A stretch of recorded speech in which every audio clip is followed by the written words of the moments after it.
आयोग की चेयरपर्सन श्रीमती विजया रहाटकर जी, यहाँ आप सबके बीच भी कई वरिष्ठ लोग बैठे हैं, सांसद है, विधायक है।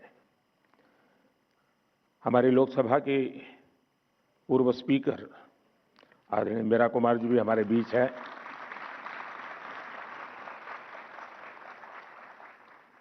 यहाँ उपस्थित सभी मेरी सम्मानित बहनें, इस समय देश में बैसाखी के पर्व की उमंग है। कल देश के अलग अलग हिस्सों में नववर्ष भी मनाया जाएगा। मैं आज जलियांवाला बाग नरसंहार के वीर बलिदानियों को भी श्रद्धांजलि देता हूं। साथियों, देश की विकास यात्रा के इन अहम पड़ावों के बीच भारत 21वीं सदी के सबसे बड़े निर्णयों में से एक निर्णय लेने जा रहा है।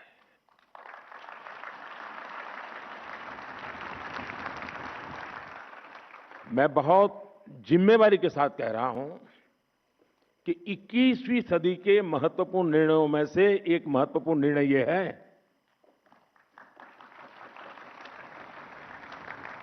ये निर्णय नारी शक्ति को समर्पित है। नारी शक्ति वंदन को समर्पित है। हमारे देश की संसद एक नया इतिहास रचने के करीब है। एक ऐसा नया इतिहास जो अतीत की संकल्पनाओं को साकार करेगा, जो भविष्य के संकल्पों को पूरा करेगा।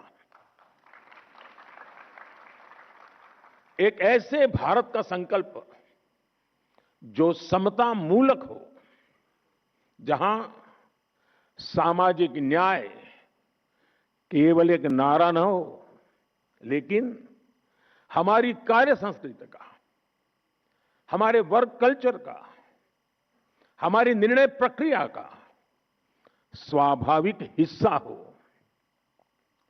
साथियों, राज्यों की विधानसभाओं से लेकर देश की संसद तक दशकों की प्रतीक्षा के अंत का समय 16, 17, 18 है।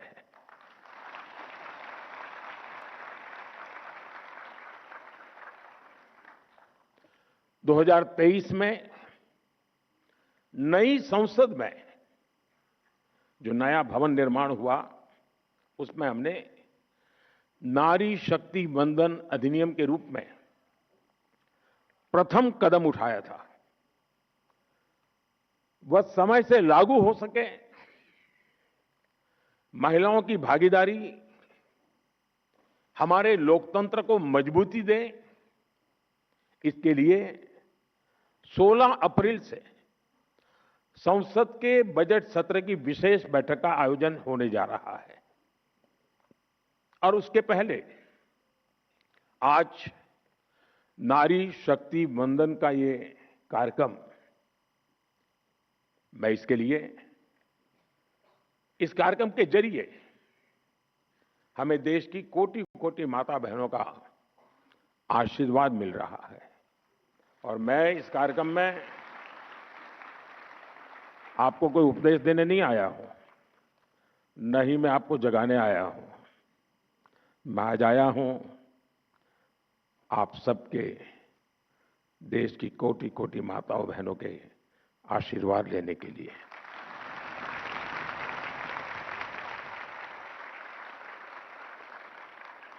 आप सभी देश के कोने कोने से आई हैं।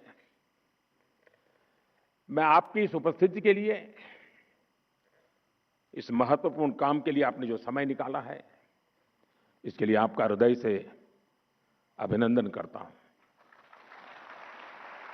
साथ ही भारत की सभी महिलाओं को एक नए युग के आगमन की बधाई भी देता हूं।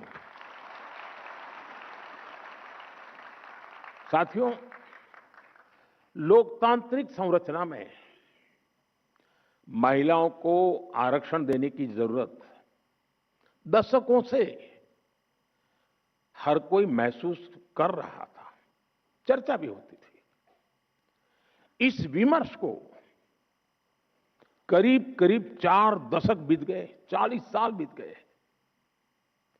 इसमें सभी पार्टियों के और कितनी ही पीढ़ियों के प्रयास शामिल है। हर दल ने इस विचार को अपने अपने ढंग से आगे बढ़ाया है। 2023 में जब नारी शक्ति वंदन अधिनियम आया था, तब भी सभी दलों ने सर्वसम्मति से इसे पास कराया था। और तब एक सुर में ये बात भी उठी थी कि इसे हर हाल में 2029 तक लागू हो जाना चाहिए। ये बात सबने कही थी। कानून पारित हो लेकिन लागू ना हो, ये सदन में किसी को मंजूर नहीं था। और खास करके हमारे विपक्ष के सभी साथियों ने मुखर होकर के इस बात पर जोर डाला था कि 2029 में ये लागू होना चाहिए।